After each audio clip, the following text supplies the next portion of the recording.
Hi friends, ఈరోజు మనము ములక్కాయ పప్పుచారు పెట్టబోతున్నాము. ఇక ములక్కాయలు మంచిగా కట్ చేసి నీళ్ళ లేచి పెట్టేసిన, ముందే ముక్కలు కట్ చేసేసిన. అన్నీ ఇలా కావాల్సినవి, పప్పుచారులకు కావాల్సినవి ఇక పచ్చిమిర్చి, ఉల్లిపాయ, టమాటా, కొత్తిమీర, కరివేపాకు, చింతకాయతో చేయబోతున్నా నేను. ఈ చింతకాయలు మనము ఈ పప్పు కేసరి పెట్టేసుకొని చింతకాయలను ఉడికించుకుందాం. ముందు ఈ స్టవ్ వెలిగించుకొని పప్పు వేసుకుందాం. ఇప్పుడు స్టవ్ వెలిగించుకొని పప్పు, దీనికి కొన్ని వాటర్ వేసుకుందాం. వాటర్ వేసుకొని ఇలా కావాల్సినంత పప్పు మనకు కడిగి వాటర్లో వేసేసుకుందాం. నేను 2 పప్పులు వేసుకున్నా. కందిపప్పు, ఇక ఒక మూత కందిపప్పు వేసుకున్నా. ఇప్పుడు కొద్దిగా శనగపప్పు వేసుకుందాం. అయితే శనగపప్పు వేసుకుంటే మనకు పప్పుచారు అనేది టేస్ట్ ఉంటుంది, 2 పప్పులు కలిసి ఉంటాయి. ఇప్పుడు ఇది కడిగేసుకుంటాం. ఇప్పుడు ఈ వాటర్లో పప్పు కడుక్కొని ఇందులో వేసుకోవాలి. కుక్కర్లో వేసేసుకొని మనం కొద్దిగా పసుపు వేసుకొని మూత పెట్టేసుకోవాలి. పసుపు, కొద్దిగా పసుపు, మళ్ళీ తాలింపుకి వేసుకుంటాం కదా. ఇప్పుడు ఈ చింతకాయలు ఒక పొయ్యి మీద పెట్టేస్తే అవి ఉడికిపోతుంటాయి. రెండు ఉడికేలోపు మనము అవి ములక్కాయలు ఇవి వేరే బౌల్ పెట్టుకొని మనము అవి కూడా ఫ్రై చేసేసుకుందాం. వేరే బౌల్ పెట్టేసుకుందాం. ఇప్పుడు మనం ఆయిల్ వేసుకుందాం. అందుకు పప్పుచారులకు సరిపడా ఆయిల్ వేసుకుందాం.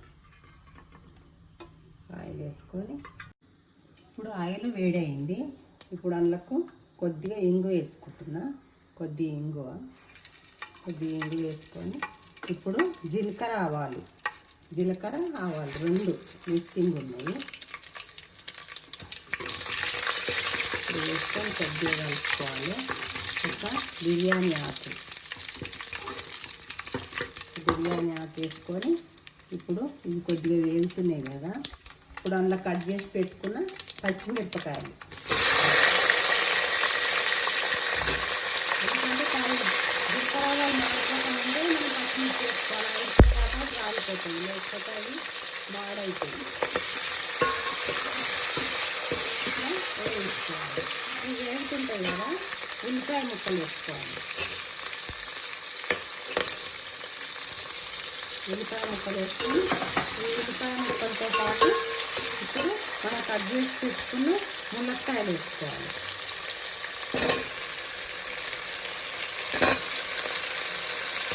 ములక్కాయలు కొద్దిగా ఉడికిన తర్వాత మనం అప్పుడు టమాటా ముక్కలు ఇట్లా వేసేసుకోవాలి.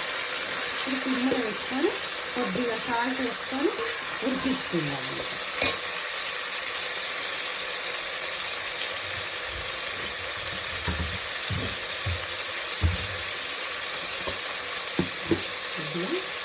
కొద్దిగా సాల్ట్ వేసి మళ్ళీ తర్వాత వేసుకోవచ్చు.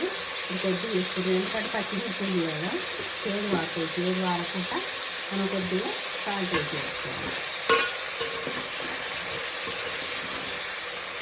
ఈ కొద్దిగా ఉడికిన తర్వాత అల్లం వెల్లుల్లి పేస్ట్ వేద్దాం. ఇప్పుడు వేస్తే ఊరికి అడగట్టుకుంటాం.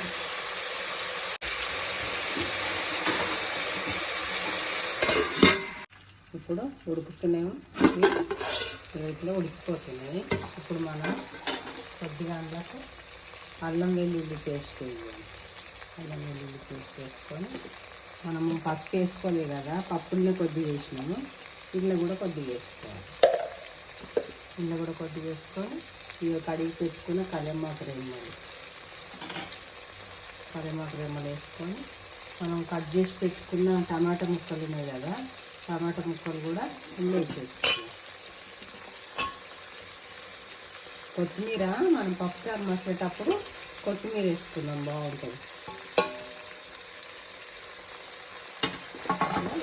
ఇవి కూడా కలుపుకొని ఆలోపు పప్పు ఉడికిపోయిందేమో తీసుకొని పప్పు రుద్దుకొని పప్పు గుడ్డుతోటి ఇట్లా రుద్దేసుకొని ఇలా పోసేసుకుంటాం. ములక్కాయలు పోసేసుకుంటాం. అప్పుడు రుద్దుకోవాలి. కొంచెం ఏందన్నా ఒకటి పప్పు ఇట్లా ఉడకంది ఉంటుంది కదా, ఇట్లా రుద్దేసుకుంటే మంచిగా కలిసిపోతుంది, మంచిగా ఉంటుంది పప్పుచారు, చిక్కగా ఉంటుంది. ఇప్పుడు ఇది రుద్దేసుకున్నాం కదా,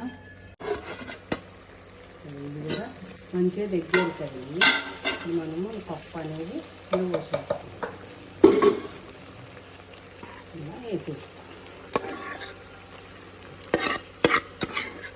ఇట్లా వేసేసుకొని ఇప్పుడు మనం ఇది కలుపుకొని, ఆ చింతకాయలు కూడా ఉడికిపోయినాయి కదా, చింతకాయలు దించుకొని ఆ నీళ్ళు అనేది వంచేసుకోవాలి.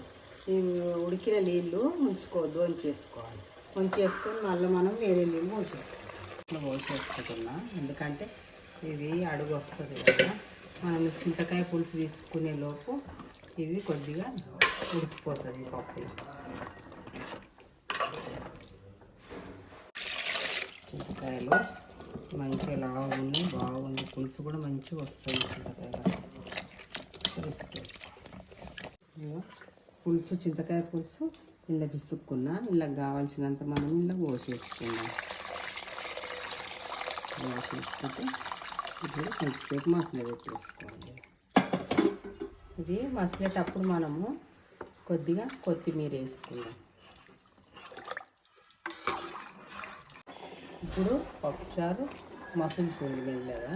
ఇప్పుడు ఇది మనం ఇలా కట్ చేసి పెట్టుకున్న కొత్తిమీర ఉంది కదా, పప్పుచారులో వేసుకొని మంచిగా మనం ఉప్పు సరిపోయిందా లేదా చూసుకొని ఉప్పు పడుతూ వేసేసుకోవాలి. ములక్కాయ పప్పుచారు రెడీ అయిపోయింది. ఈ వీడియో కనుక మీకు నచ్చినట్టయితే లైక్ చేయండి, షేర్ చేయండి, కామెంట్ చేయండి, సబ్స్క్రైబ్ చేయండి. టాటా బాయ్.